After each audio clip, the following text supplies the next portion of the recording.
नमस्कार दोस्तों, स्वागत है आपका।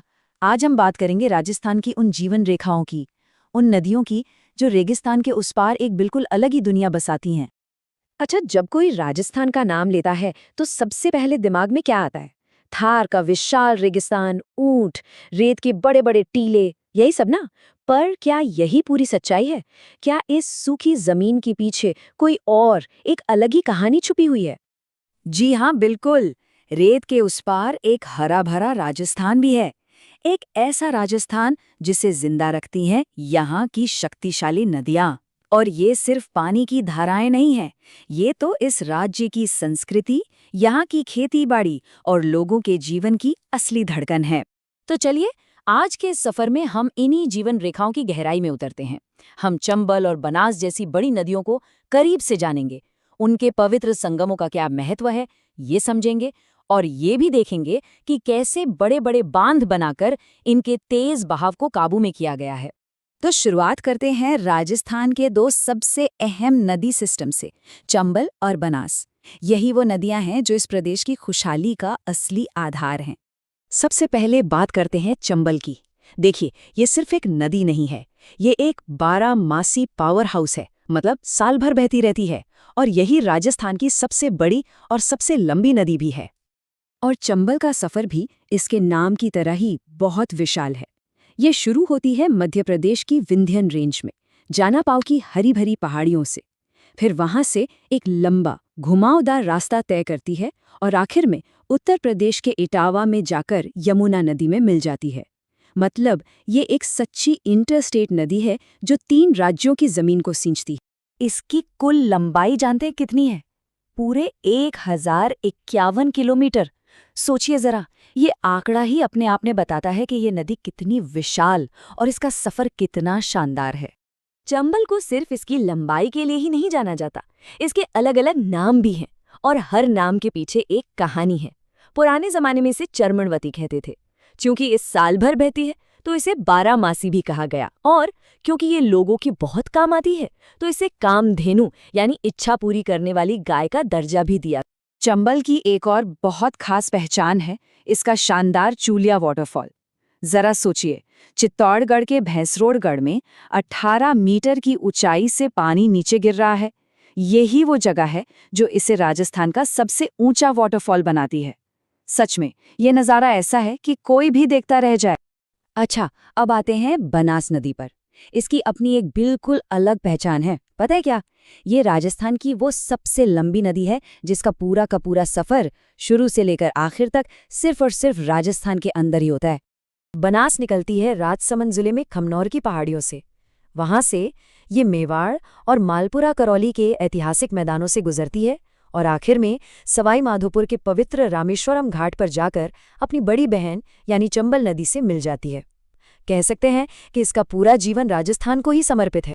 इसकी कुल लंबाई है 512 किलोमीटर।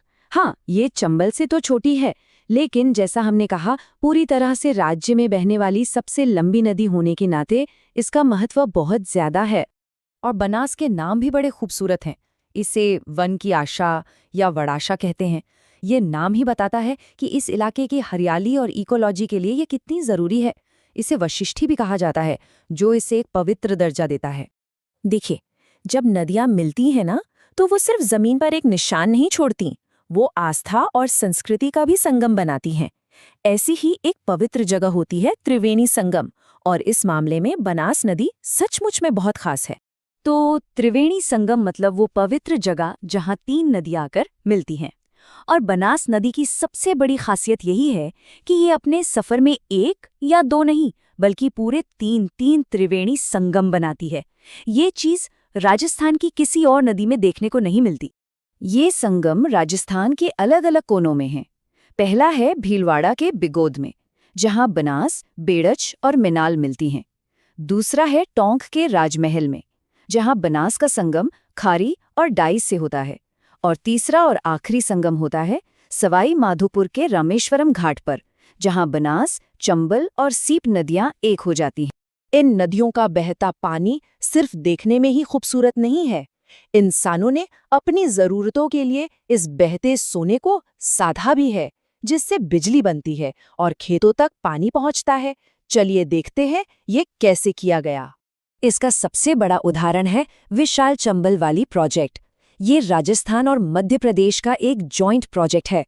इसके तहत 3 फेज में 4 बड़े डैम बनाए गए। पहले फेज में गांधी सागर और कोटा बैराज, दूसरे में राणा प्रताप सागर और तीसरे फेज में जवाहर सागर डैम। और जैसे चंबल पर डैम बने, वैसे ही बनास नदी सिस्टम पर भी कई जरूरी बांध बनाए गए हैं। इन्हीं की वजह से लाखों लोगों तक सिंचाई और पीने का पानी पहुंचता है। इनमें सबसे खास हैं मातृकुंडिया डैम, बीसलपुर डैम और ईसरदा डैम।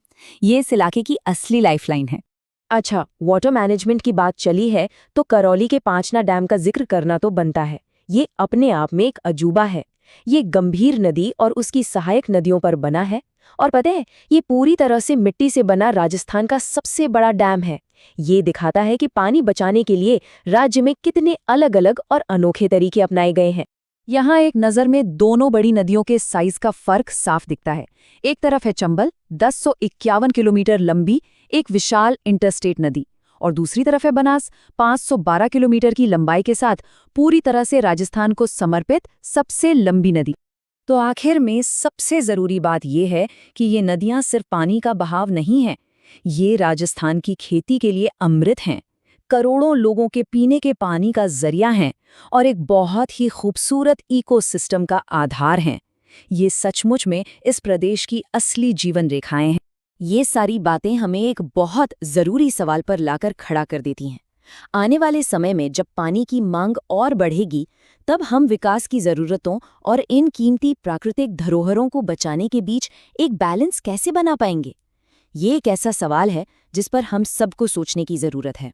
वीडियो पसंद आया तो वीडियो को लाइक करें, ज्यादा से ज्यादा शेयर करें और चैनल को सब्सक्राइब करें। मिलते हैं ऐसे ही अगले वीडियो।